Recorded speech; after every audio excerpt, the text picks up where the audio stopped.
Proyek Pusat Pendidikan Pelatihan dan Sarana Olahraga Nasional atau lebih dikenal dengan Proyek Hambalang merupakan proyek yang dimulai pada tahun 2003 di Hambalang, Bogor, Jawa Barat dan dicetuskan oleh Kementerian Pemuda dan Olahraga untuk memfasilitasi pembibitan atlet usia dini dan remaja. Pada 2006, Adi Aksa Daud melakukan pengajuan anggaran yang awalnya 125 miliar rupiah menjadi 2,5 miliar rupiah. Seiring dengan berubahnya anggaran, tujuan pembangunan itu juga berubah dan menjadi pusat pelatihan atlet elit untuk tujuan kompetisi dunia. Menggelembungnya anggaran proyek ini menyebabkan banyak pihak terkait melakukan korupsi dan pihak-pihak itu ada yang mengalir ke sejumlah pejabat tinggi, pengusaha dan anggota parlemen. Sampai sekarang proyek ini masih terbengkalai, menunggu pihak-pihak yang ingin bertanggung jawab melanjutkannya. Pada tahun 2016, Presiden Jokowi telah menjanjikan untuk proyek Hambalang ini dilanjutkan. Dan membahas tentang ini, proyek Hambalang dilakukan dengan sifat master plan. Pada tahap selanjutnya kita akan membahas bagaimana proses master plan ini dibentuk. Dalam pengembangan kawasan, master plan digunakan sebagai acuan untuk mempersiapkan ruang kawasan sesuai dengan fungsinya, sekaligus menjadi rencana induk pembangunan kawasan jangka panjang yang berorientasi membangun kawasan mandiri dan berdaya.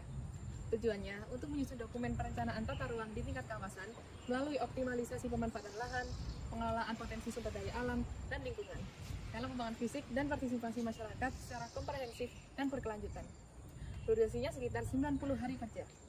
Proses perencanaan master plan kawasan berisi yang pertama, penyusunan profil kawasan. Yang kedua, penyusunan program pembangunan desa. Yang ketiga, identifikasi kawasan prioritas pengembangan. Yang keempat, perumusan konsep pengembangan kawasan. Yang kelima, desain kawasan prioritas.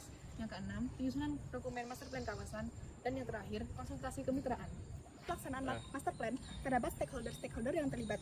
Stakeholder adalah orang-orang yang berkepentingan atau terlibat dalam pelaksanaan program pembangunan. Stakeholder ini mempunyai 3 komponen subsistem, yakni subsistem pengambil kebijakan yang biasanya dipegang oleh lembaga yang memiliki kewenangan dalam membuat kebijakan, pemberi pelayanan yang merupakan stakeholder di bawah sang leader yang melaksanakan pembangunan dan kebijakan, serta penerima dampak yang biasanya merupakan masyarakat umum. Biasanya yang memberikan kontribusi adalah stakeholder dari pihak pemerintah ataupun otoritas dan jajarannya yang ingin melaksanakan master plan. Sedangkan stakeholder dari pihak masyarakat umum kurang diberikan kesempatan untuk berkontribusi.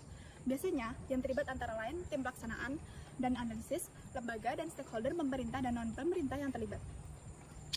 Selanjutnya, proses penyusunan dokumen master plan di tingkat skala kota memiliki 8 tahapan. Tahapan pertama yaitu setting goals. Setting goals merupakan tahapan yang ditujukan untuk merumuskan awal arah pengembangan kawasan perkotaan dalam periode 10 tahun ke depan. Tahap kedua adalah penyusunan baseline. Penyusunan baseline merupakan tahapan yang ditujukan untuk merumuskan baseline kota melalui pengumpulan data, pengolahan, dan analisis. Tahap ketiga ada problem finding. Problem finding merupakan tahapan yang ditujukan untuk mengidentifikasi delta capaian atau gap antara setting goals dengan baseline. Tahap keempat ada perumusan konsep dan skenario pengembangan wilayah. Perumusan konsep dan skenario pengembangan wilayah merupakan tahapan yang ditujukan untuk merumuskan strategi keterpaduan pengembangan wilayah dan pembangunan infrastruktur. Tahap kelima ada penyepakatan program. Penyepakatan program merupakan tahapan untuk menyepakati goals, pengembangan kota, dan rencana pembangunan infrastruktur yang akan dicapai dalam 10 tahun mendatang. Tahap keenam ada perumusan dan penentuan area prioritas dan program prioritas.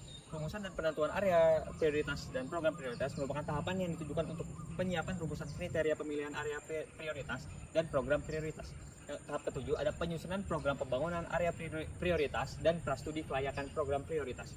Tahapan ini merumuskan kebutuhan komponen infrastruktur pendukung di area prioritas, penyusunan skenario dan strategi keterpaduan, hingga dihasilkan program infrastruktur pendukungnya.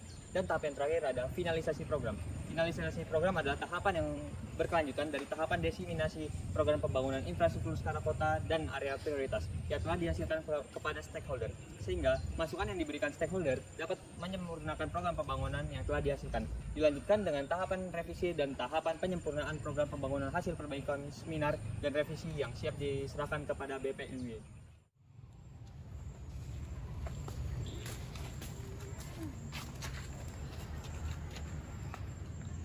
Halo. Halo. Halo.